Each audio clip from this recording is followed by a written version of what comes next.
Hello friends, स्वागत आहे तुमचं पुन्हा एकदा बाईट्स विथ प्रणू चॅनलमध्ये। आज बाईट्स विथ प्रणूमध्ये आपण चवणीची सुकट बनवणार आहोत। त्यासाठी सगळ्यात पहिल्यांदा आपण इथे चवणीची सुकट घेतलेली आहे। अशा पद्धतीने ही सुकट असते। ही सुकट निवडताना काही करायचं नाही, फक्त या सुकटीचं जे डोकं आहे समोरचं ते आपल्याला काढायचं आहे। अशा पद्धतीने इथे तुम्ही पाहू शकता, असं हे डोकं आहे इथे, ते आपल्याला काढून टाकायचं आहे। अशी सगळी सुकट आपण निवडून आता ती पाण्यात भिजत ठेवूया साधारणतः 5-10 मिनिटांसाठी। आता 5-10 मिनिटं आपण सुकट भिजत ठेवली होती, त्यातलं पाणी काढून घेऊया आणि स्वच्छ सुकट आपण 2-3 वेळा पाण्याने धुवून घेतली इथं। आता ही चवणीची सुकट बनवण्यासाठी सगळ्यात पहिल्यांदा आपण एका कुकरमध्ये साधारणतः 3 चमचे इतकं तेल घेतलेलं आहे। त्यामध्ये आपण कांदा टाकूयात। अर्धा कांदा घेतलाय आपण इथे बारीक चिरून। अगदी मस्त असा कांदा थोडासा परतून घेतल्यानंतर त्यामध्ये टोमॅटो टाकायचा आहे। अर्धा टोमॅटो टाकणार आहोत।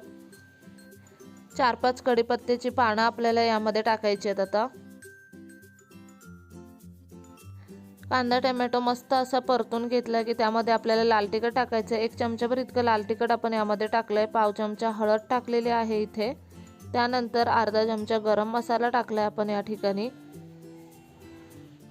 आता इथे आपण 1 वांगा आणि 2 बटाटे मस्त असे कट करून घेतलेले आहेत, फोडी करून घेतल्यात त्यांच्या, ते यामध्ये टाकूयात।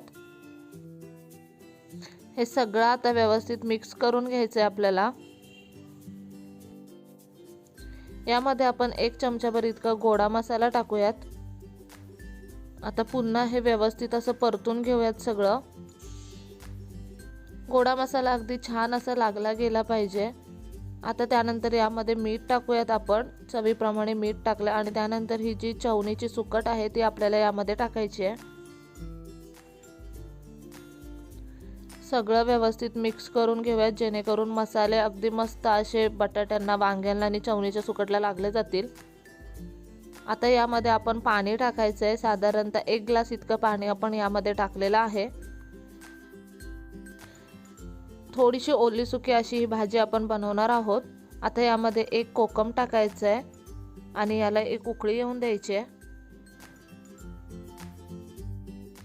आता इथे उकळी आलेले आहे। कुकर आपण बंद करून घेऊया आणि कुकरला साधारणतः 3 शिट्ट्या करून आपल्याला ही चवणीची सुकट शिजवून घ्यायची आहे।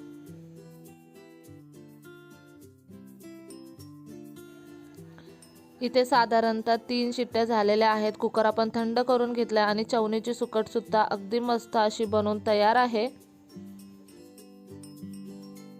तुम्ही ही चवणीची सुकट कढईमध्ये सुद्धा बनवू शकता, फक्त कढईमध्ये शिजायला वेळ लागतो। कुकरमध्ये अगदी पटकन 3 शिट्ट्यामध्ये लगेचच शिजून जाते। ज्या मार्केटमधून आपण सुकी मच्छी घेतो तिथे ही अगदी आरामात मिळते। खायला खरंच खूप अप्रतिम लागते। भाकरीसोबत तर ही चवणीची सुकट खायला खरंच खूप छान लागते।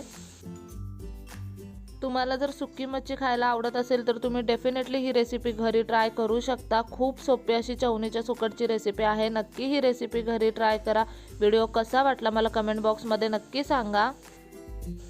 चला तर मग पुन्हा भेटूया अशात एका नवीन व्हिडिओ सोबत। तोपर्यंत मस्त खा, भरपूर फिरा आणि आनंदी राहा।